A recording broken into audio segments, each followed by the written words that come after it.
Hello everyone, welcome back to my channel. In the previous video, we have seen some basics of algorithm analysis.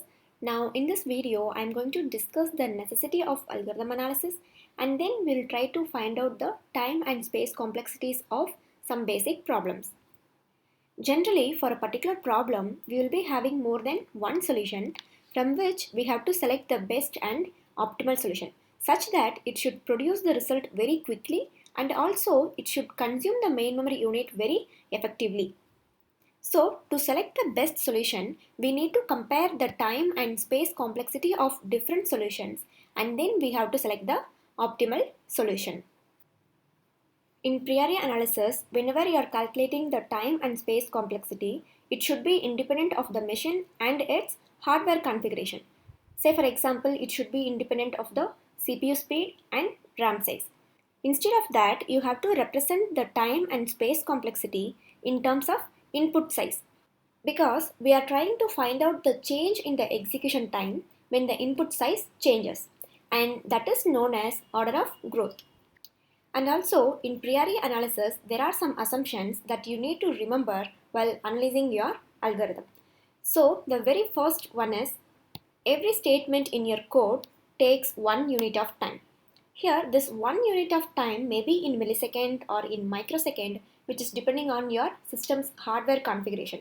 But we are not going to worry about that physical time because priori analysis is independent of system's hardware configuration and the time complexity depends on input size.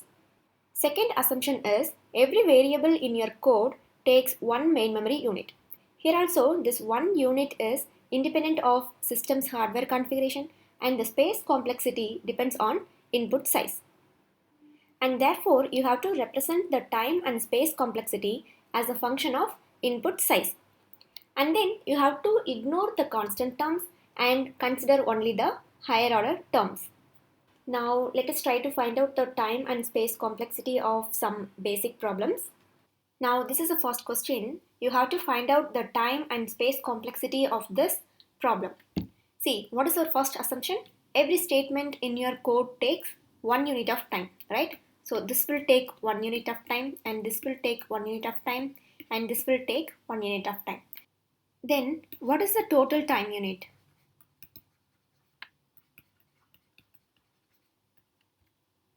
Three units, right? So the total time unit is constant, which is independent of input size. Therefore, whatever be the input, this algorithm will take constant time only. So whenever your total time unit is constant, you have to represent the time complexity as order of 1. This is the representation for constant time complexity.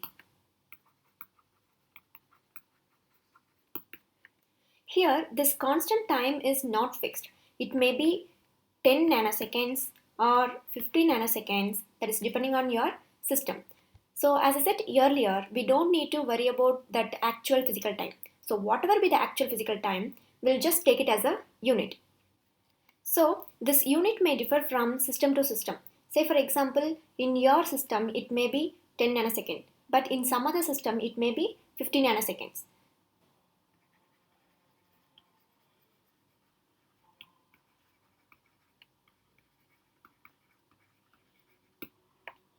Now, what is the space complexity? See here, what is our second assumption? Every variable in your code takes one main memory unit, right? That is our second assumption.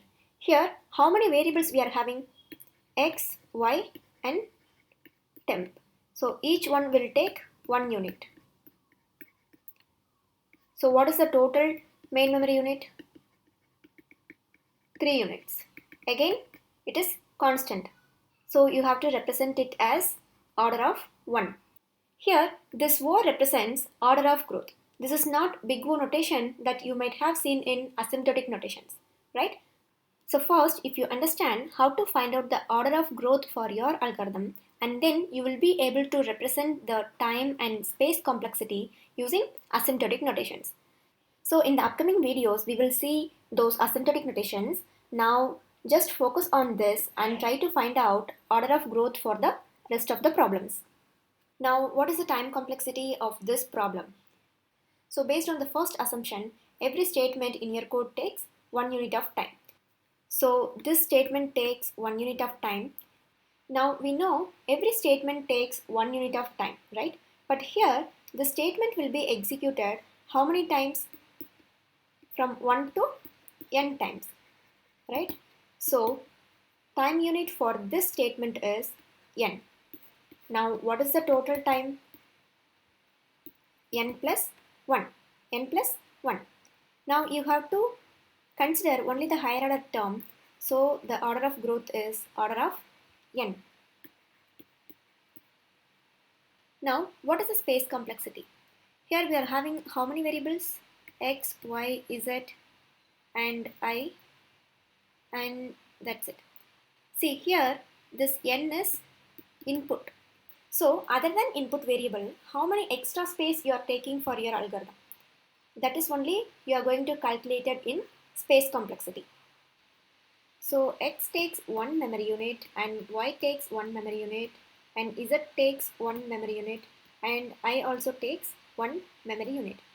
Now what is the total memory unit? 4, which is constant, right? So you have to represent the constant terms like this.